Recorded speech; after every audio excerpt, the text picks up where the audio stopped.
আসসালামু আলাইকুম। আজকে আমি কি রান্না করব আপনাদের দেখাবো। আমার ইউটিউব পরিবারে এই জিনিসটা আজকে আমি কি অত্যন্ত এটা খুশি যে বরিশালের আমি মানুষ জানে, অনেকদিন পর আপনারা ভিডিও কেউ দিলাম, জানবেন না। তাও আবার তা আমি এগুলো আগে ফিশার কুকারে একটু নরম করে নেব, না হলে সারাদিন জাল করা লাগবে। এই যে এখন ফিশার কুকারে দেব। এই যে ফিশার কুকার থেকে নামালাম।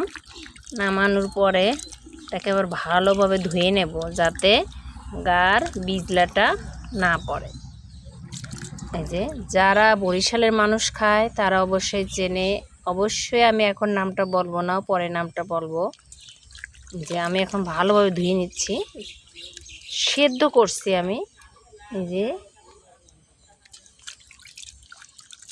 প্রেসার কুকারে অনেকবার সিজ দিয়ে নিচ্ছি।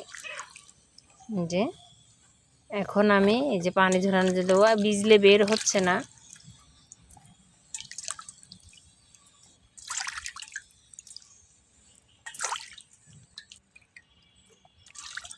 তো গরম পানি দিয়ে ধুয়ে নিতে হবে, ভালো হবে। তারপর দেখেন এই যে এবার এইগুলো আমি মাংসের মতন সুন্দরভাবে কষিয়ে রান্না করব। এই যে আমি এখন মশলা ভালোভাবে কষানোর পরে তার ভিতর কিন্তু সেই দিয়ে দিলাম, গোশের মতন ভালোভাবে কষিয়ে নেব।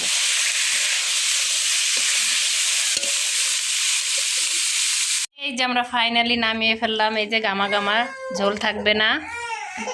এই যে এটা হচ্ছে গরুর চামড়া, গার যে চামড়া, সেই চামড়া। এটা বরিশাল এলাকায় বেশি খায়। Jelly jelly. এই যে তারপর দেখেন আমি মাছ ভাজতেছি। আহারে একটু পুড়ে গেল, জালটা বেশি হয়েছে যার জন্য একটু পুড়ে গেল। জালটা টেনে উঠে দেখেন কিভাবে জ্বলতেছে। আমি লাকড়ি দিয়ে বাড়িতে বসে রান্না করতেছি। এই যে দেখেন, এই যে গুইটা বলে, এটা দিয়ে মাছ হয়ে গেলে এই যে ডাঁটা আলু দিয়ে এইগুলো দিয়ে ঝোল রান্না করব। আর নিজেদের ক্ষেতের ডাঁটা খুব মজা লাগবে। এই যে আমি মশলা দিয়ে ভালোভাবে তেলের ভিতর কষাইয়ে এবার আমি দেখেন ডাঁটা আর আমার সে আলু দিয়ে দিলাম। এটাকে ভালোভাবে কষানোর পরে আমি একটু পানি দিয়ে দেব।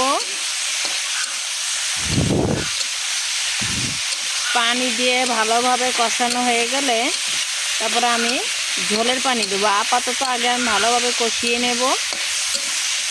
আর ডাঁটাগুলো কিন্তু খেতে খুবই ভালো লাগবে। আর কালকে যে সবজিটা ভাজি করছিলাম সেই মজা। নিজেদের সবজি তো, আপনার সার ঔষধ কিছু দেওয়া না, শুধু পানি দেওয়া হয়েছিল তাতে। আর কি যা কচি ভেঙে যায়। এই যে আমি এতটুকুই ঝোল রাখবো। আর আমার এখন হয়ে গেছে দেখেন। এই যে এখন আমি নামিয়ে ফেলবো। এই যে আমার তরকারি নামানো শেষ, কমপ্লিট। দেখেন কত সুন্দর কালার আসছে, আর খেতেও অনেক স্বাদ হবে।